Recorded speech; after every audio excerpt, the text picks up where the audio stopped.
So the next step I'm going to show is the cleaning out of the chimney. All right, for the chimney, ideally there should be a cap on here that just turns and comes off like that. If it's tough, you can take I just took like a piece of a clothespin, half a clothespin, and put it on that lip and just hit it with a hammer a little bit until it came off. And then inside there is another cup that should hold any ashes that fall down out of this part. So you can come down, you can see that's clean, but clean that all out. Just set those aside. And then I just taped a grocery bag around here so that any ashes that came out would fall into that grocery bag. So then what we want to do is we're going to go outside and see the other side of this. And again, there's just a cap on this side, and this twists. Take some jiggling. And that comes off.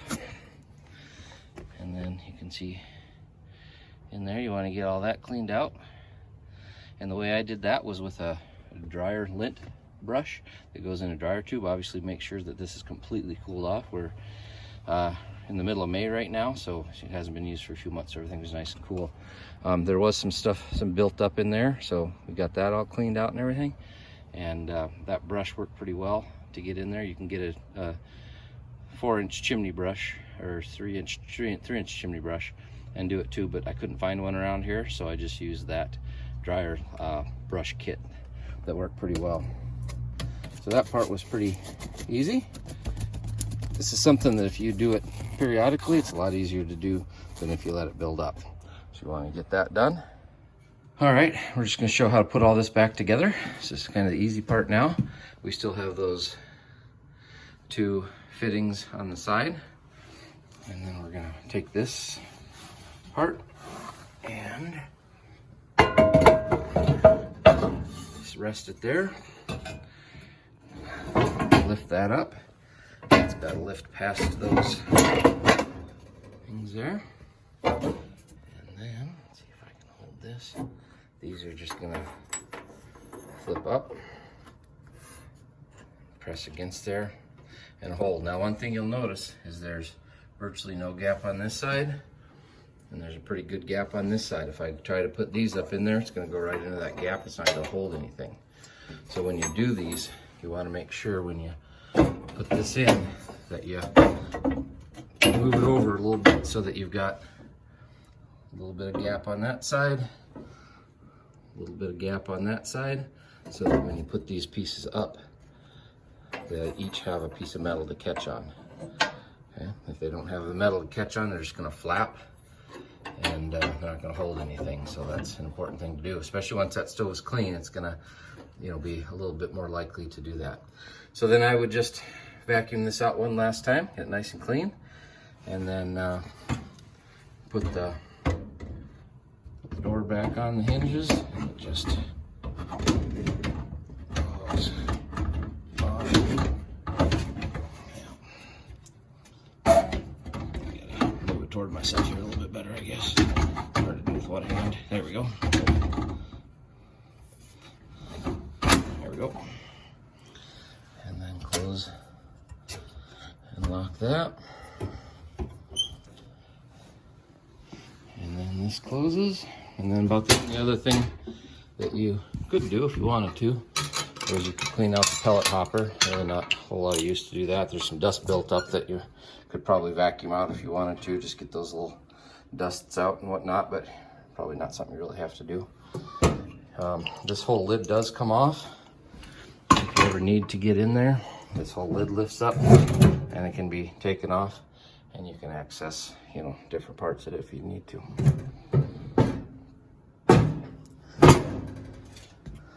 That's about it. So one last step when you are done cleaning out that chimney, just make sure to put these back in. Everything just slides back up in there. This goes on. You're bound to have some smudges and things like that on the wall that you'll want to get cleaned up. Let's see here.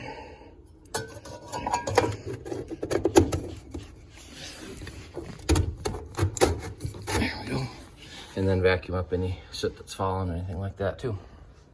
Next thing I'm going to show is how to install battery backup for these systems. The only thing that won't run on a battery backup is the igniter, so it might be a good idea to get some igniting squares, fire lighting squares that you can just light and manually light that. If you go to your unit on the wall, it'll walk you through how to light that, and then the battery backup will run the fan for you, so if you ever lose power, you can still have heat from there. So I just bought a battery box, just kind of keep it out of the way and make it look a little better. And then we bought a deep cycle battery. It was about $75, marine deep cycle, so that way the deep cycles are able to drain and recharge better than a regular battery. And then also got a 12-volt battery Dr. Junior 12-volt maintainer, and so that'll keep it charged up to the top, and we'll shut off so it doesn't ruin the battery also. So we're obviously going to connect that to these, and we're going to connect the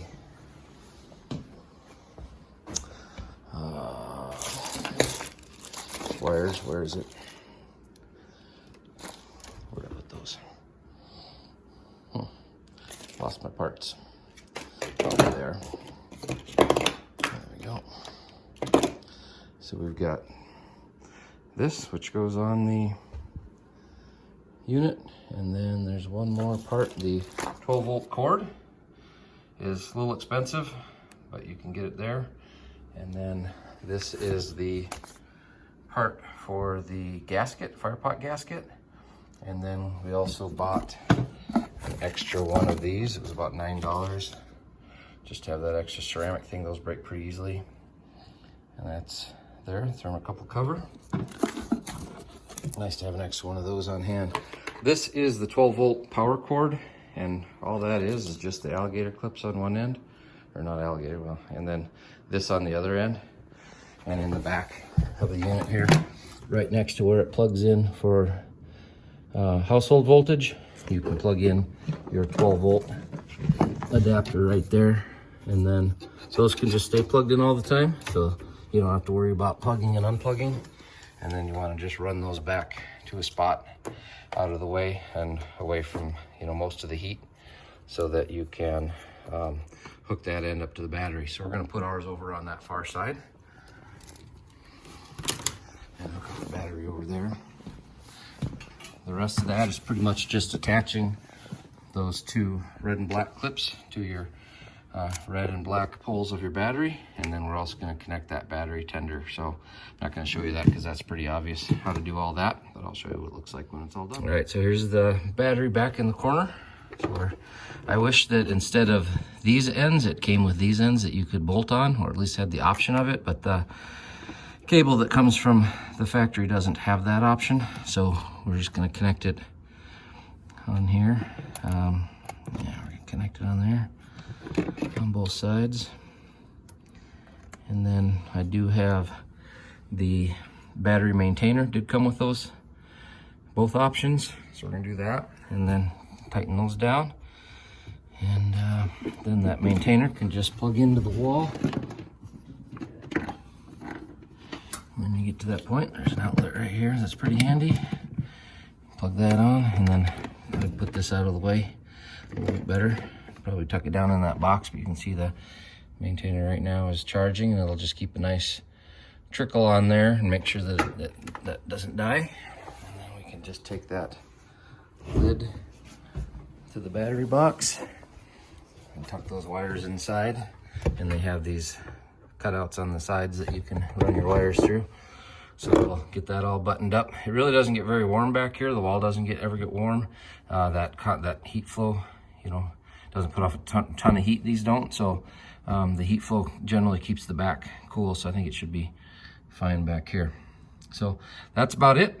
Pretty easy to do overall. It's a matter of having the right tools as much as anything, and I'll go out and show you those tools All right, so these are the tools we used. We did have a ash vacuum that did need to get emptied out quite a few times. It comes with this main filter. These are pretty small, so they really don't hold a lot before they get plugged up. And then it's got this primary filter, and this is what really gets plugged up, and you just got to take it off and shake it out. These are both washable, so I sprayed those both off to clean them. I think if you probably had a shop vac, regular old shop vac, and had a like a drywall bag or filter, pre-filter on there, it would work as well also. Just make sure it's completely cooled off before you do something like that. So this was part of a kit that I got for a dryer clean out kit. I'll show you that. So these are the 3 parts that came with that dryer clean out kit that came out in very handy. So this is just that 3-inch brush I showed you to clean out the chimney. Like I said, again, make sure that's very well cooled off before you attempt that. And then they're all wound up in each other. And then this is that flexible bottle brush, that cattail brush that I was telling you about. And so that'll clean out. That worked really well between those fins. And then it also worked out really well to get in the back of that stove to push the ash down where I could get to it with the vacuum. So between those 2 tools, you know, they have long handles, so if your chimney was longer, that would work out very well. And then this one has its own handle too. I know there are some specialty tools, but we're kind of in a rural location right now, and that's all I could find at the local hardware store. This tool was helpful to attach to the vacuum and get down in the back behind that ash pan. This part could get back in there. It would have been really nice to, again, have that kind of rake to pull stuff up into, but I just kind of made it work with what we had. A couple brushes, different sizes, nylon bristle brushes worked really well. This came with the ash vac, and then these are some ash vac parts. This was a part that we stole from a steam cleaner and attached that. It worked pretty well, but it's so small. When you push down in the ash, it get clogged pretty easily. So we did use that in a couple areas down in the back behind that, in the back of the firebox there, behind that, in that tunnel that goes down to the exhaust. We used it there, and then I also tried to use it a little bit underneath behind that ash pan. So that's pretty much the tools that I used, and it worked out all right.